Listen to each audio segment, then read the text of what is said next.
કોંગ્રેસના ધારાસભ્ય જિગ્નેશ મેવાણી પર ભાજપે આકરા પ્રહાર કર્યા હતા। ગુજરાત ભાજપના એસસી મોરચાના અધ્યક્ષ ગૌતમ કેડિયાએ મેવાણીને આડે હાથ લીધા હતા।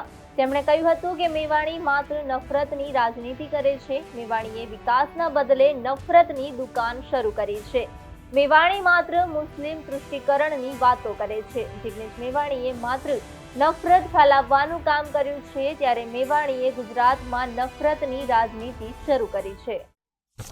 તાજેતરની અંદર ધારાસભ્ય જિગ્નેશ મેવાણીજી દ્વારા દેશના યશસ્વી પ્રધાનમંત્રી, વિશ્વના સર્વાધિક લોકપ્રિય નેતા અને ગુજરાતના પનોતા પુત્ર એમના માટે ગઈકાલે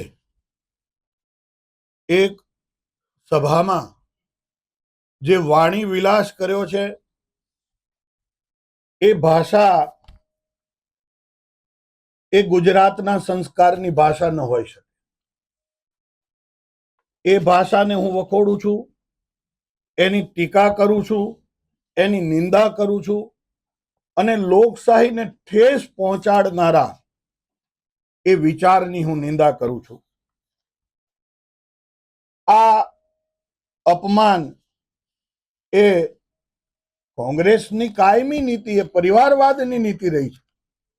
ત્યારે બક્ષીપંચ સમાજમાંથી આવતા, એમાં પણ અતિ પછાત એવા નાના સમુદાયમાંથી આવતા નરેન્દ્રભાઈનું વ્યક્તિત્વ કોંગ્રેસને હજમ નથી થઈ રહ્યું। એના અનુસંધાને સમગ્ર બક્ષીપંચ સમાજનું અપમાન છે, સમગ્ર ઉત્તર ગુજરાતનું અપમાન છે અને એનાથી આગળ એક માતાનું અપમાન છે।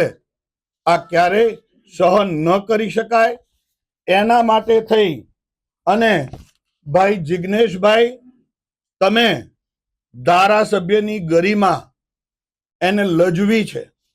તમે આબરૂ કાઢવાની વાત કરો છો તો ગુજરાતની જનતાએ તમને વિકાસના કાર્યો કરવા માટે થઈ અને વિધાનસભામાં મોકલ્યા હતા। મારે આપ સૌના માધ્યમથી એમને પૂછવું છે કે આપે આપના વિસ્તારની અંદર વિકાસના કયા કાર્યો કર્યા? આપે એ માતા બહેનોની યોજનાઓના લાભો કોના ઘર સુધી પહોંચાડ્યા? આપે એ આરોગ્યલક્ષી યોજનાઓ જે છે એ કોના ઘર સુધી પહોંચાડી? આપે વિકાસના બદલે નફરતની દુકાન શરૂ કરી છે।